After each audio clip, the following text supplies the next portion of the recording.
和特朗普打过麻将的都知道，他出牌那是相当的随心所欲啊。这不，特朗普最近又甩出一张危险王炸。大家好，我是金枪鱼。最近啊，特朗普决定向乌克兰提供一款全世界实战经验最丰富的巡航导弹，也就是战斧导弹。这对于俄美之间出现曙光的关系来说，无疑是一个致命打击。普京前2天也正面回应，一旦美国战斧进入乌克兰，俄美必将翻脸。普京可不是说说而已，大家伙应该也看到新闻了。俄罗斯和古巴已经签署了重大军事合作协议，协议中摆明了要把中程导弹怼到美国的后院。好家伙，简直是古巴导弹危机 2.0 版本。为啥战斧巡航导弹能让俄罗斯如临大敌，反应如此之大？今天啊，咱们就来讲明白战斧巡航导弹到底厉害在哪。首先是它超远的射程，战斧是个绝对的长臂猿，它的对陆攻击射程根据型号不同有所差异，但普遍超过1600公里。最新型号的战斧导弹甚至能达到2500公里，这是个什么概念？咱们拿地图比划一下。如果从乌克兰境内发射，莫斯科、圣彼得堡这些核心城市全在它的配送范围之内，就连远在北极圈附近的俄北方舰队老家摩尔曼斯克都能给你一箭精准投递。换句话说，俄罗斯的整个欧洲部分从此纵深变前线，再也没有绝对安全的后方了。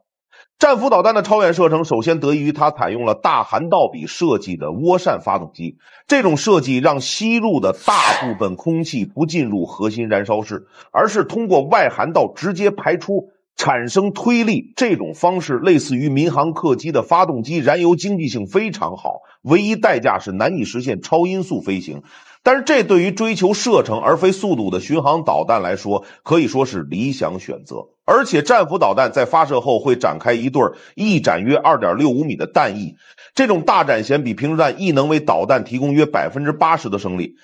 再加上流线型的弹体，共同构成了一个非常高效的气动布局。再加上战斧导弹全程采用亚音速巡航，在50到100米高度的超低空中，导弹甚至可以从稠密大气中获得额外的升力，处于一种半滑翔半飞行的状态，不光飞得更远，而且可以低调潜行。这也就引入到战斧巡航导弹的第二个厉害的点，超强的突防能力。战斧导弹头部的雷达高度表持续向下发射电波，可以精确测量导弹和地面的实时距离。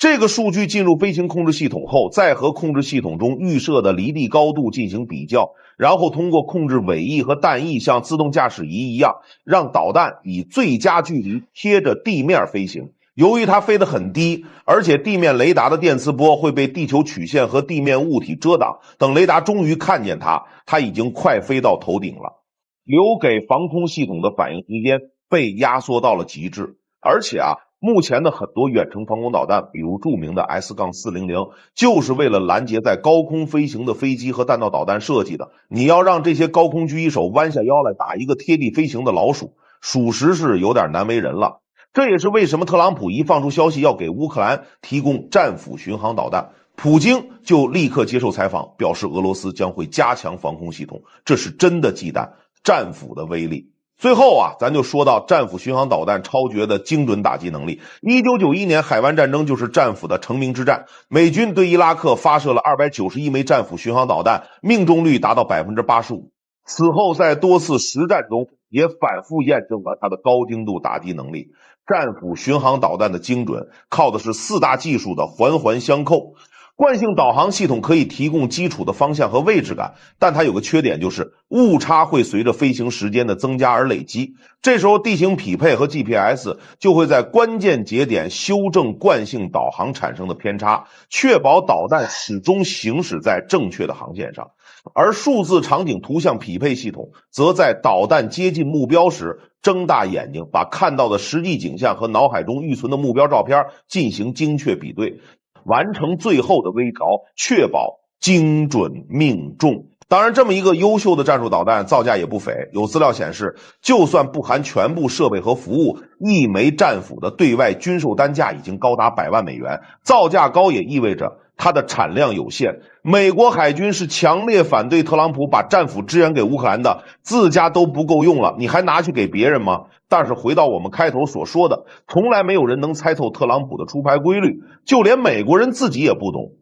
好了，这期视频就说到这里。战斧导弹究竟会不会让国际局势冲突升级？评论区留下你的观点。